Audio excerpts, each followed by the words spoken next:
اب آپ اس سطح پہ آ گئے ہیں کہ دی وار از انیویٹیبل, جنگ آپ کو ہونی. وہ تو عمران خان صاحب نے بھی کہ اب میں پیش گوئی کرتا ہوں.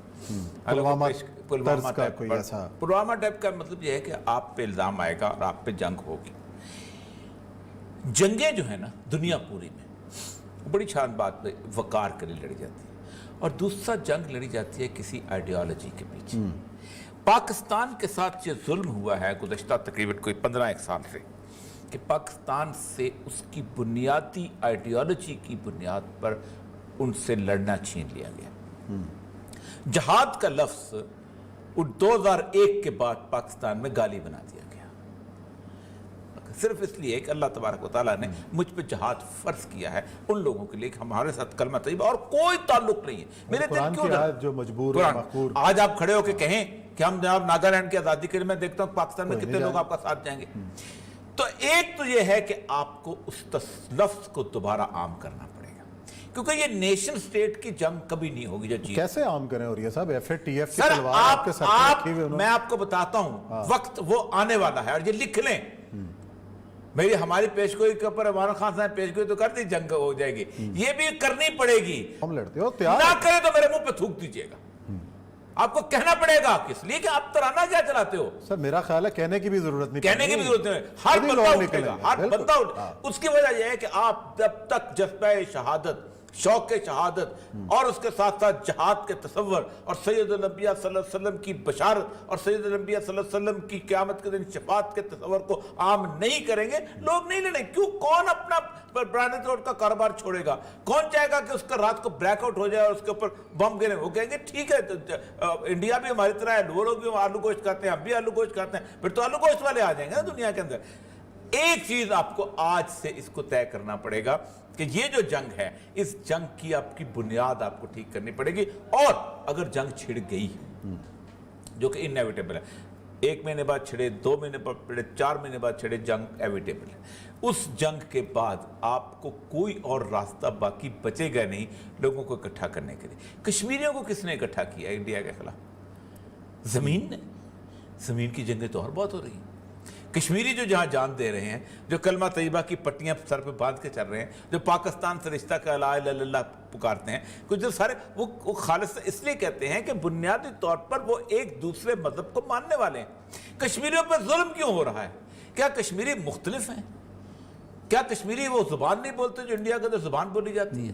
کشمیر کیا ان کی بیک بون نہیں ہے اکانومی کی, ان کی ساری شالیں, ان کی باقی چیزیں, کیا کچھ نہیں وہاں سے چلتا؟ کشمیری کیا ان کے لیے ایک سوئٹزرلینڈ کی طرح کی جگہ نہیں ہے جہاں لوگ آ کے آتے ہیں؟ تو پھر کیا وہ کوئی اور فرق نہیں ہے ایک انڈینز کے اندر, ایک کشمیری کے اندر, سوائے اس کے کہ وہ کلمہ طیبہ پڑھتے ہیں, لا الہ الا اللہ محمد رسول اللہ کہتے ہیں. یہی ایک فرق ہے. اسی لیے وہ مار کر رہے ہیں, اسی لیے وہ ظلم برداشت کر رہے ہیں, اسی لیے ان کی ڈیموگرافی چینج ہو رہی ہے. ڈیموگرافی جو ہے ہو سکتا ہے, آپ مجھے یہ بتائیے کہ جو انوپم کھیر کیوں کہتا ہے کہ میں واپس کشمیر جاؤں گا؟ وہ ڈیموگرافی کیا کشمیری کی ہے؟ مسلمان کشمیری کی اور ہندو کشمیری کی چینج ہوئی. جموں کے اوپر لڑائی کس بات کی ہے؟ مسلمان کشمیری کی اور ہندو کشمیری کی. اور یہی وجہ ہے کہ انہوں نے اس سارے سچویشن کو جو ہے اس کو ایکسپلائٹ کیا. وہ ہندو کی بنیاد پہ ایکسپلائٹ کرتے ہیں. صحیح ہے. وہ ہندو کا نعرہ, ہندوتوا کا نعرہ لگاتے ہیں.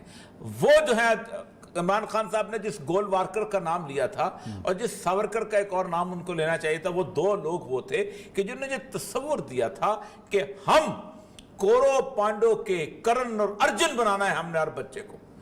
یہ ہندو جہاد کا تصور ہے. آپ کو پتا ہے کہ 1929 کے اندر پہلی دفعہ کلکتہ کا جو میلہ ہوا تھا, اس میلے کے اندر کہا تھا کوئی بھی شیو سینا کا جو بندہ جائے گا اپنا ہتھیار ساتھ لے کے جائے گا. اور کیسے ہوگا؟ جیسے وہ پرانا وہ تیر تلوار والا وہ اس کا تصور تھا نا, وہ جو رتھ پہ بیٹھا ہوا, آگے پیچھے گوپیاں, وہ بیچ میں کنیا والی جو بات ہے, وہ کیا نام تھا, کنیا کا جو وہ تلوار باندھ کے اور رتھ لگا ہوا, اور وہ پورا کورو پانڈو, وہ تصور دیا گیا تھا. اور کہا گیا تھا کہ اس جنگ کے اندر ہم نے جیتنا ہے. اور دیوتاؤں نے, آج بھی ہمیں بات کیا جاتی ہے, ہم جہاد ہند کی بات کرتے ہیں. کون سا پنڈت ہے جو انڈیا کے اندر بیٹھ کے یہ بات نہیں کرتا کہ کل یگ کے آخر میں ہماری بہت بڑی لڑائی ہوگی اور ہمالیہ سے دیوتا نیچے اتریں گے اور وہ دیوتا ہماری رکشا کے لیے آئیں گے اور دیوتا ہمیں فتح دلائیں گے. اور یہ وہ جنگ ہوگی کہ جنگ جو ہے ایک زمانے میں